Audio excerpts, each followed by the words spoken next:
दैमाया राननो हागौ आगै बोथोरा थांनो हागौ दैमाया राननो हागौ आगै बोथोरा थांनो हागौ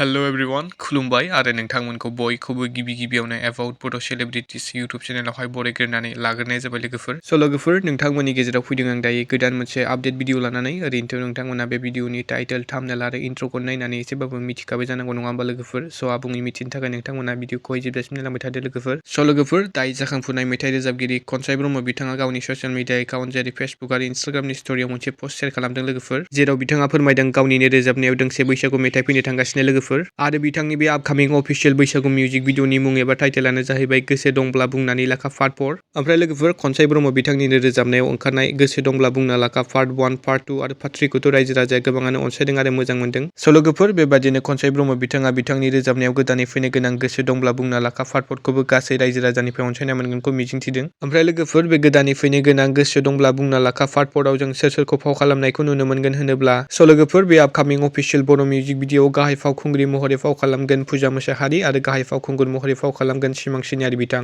आरो मेथाइखौ रोजाबदों 𝐃𝐢𝐬𝐜 ब्रह्म बिथांजों लोगोसे 𝐾𝐲 ब्रह्म बिथां। ओमफ्राय लोगोफोर नोंथांमोना सोर बे गोदानै फैनो गोनां गोसो दंब्ला बुंना लाखा पार्ट 4 खौ नायनो थाखाय जोबोरै एक्साइटेड जाना दं कमेन्टआव खोन्थाहरदो लोगोफोर आरो नायनो थाखाय एसे नेना थाथ'दो। ओमफ्राय लोगोफोर 𝐃𝐲 ब्रह्म बिथाङा गावनि ससियेल मिडियायाव फोरमायनाय बायदिब्ला गोसो दंब्ला बुंना लाखा पार्ट 4 नि शुटिंआ स्टार्ट जानोसैयानो होननानै बुंदोंमोन लोगोफोर। स' लोगोफोर दिनैनि सर्ट आपडेटआ बेनोमोन। नोंथांमोना भिडिअखौ नायना मोजां मोनोब्ला लाइक खालामबानो जाबाय आरो सोरबाफोर चेनेलाव गोदानै फैदोंब्ला साबस्क्राइब खालामना होबानो जाबाय बेबायदिनो आपडेट्स भिडिअ मोनबाय थानो थाखाय। स' लोगोफोर गोजोन्थों एन्ड थेंक्स फर वाचिं।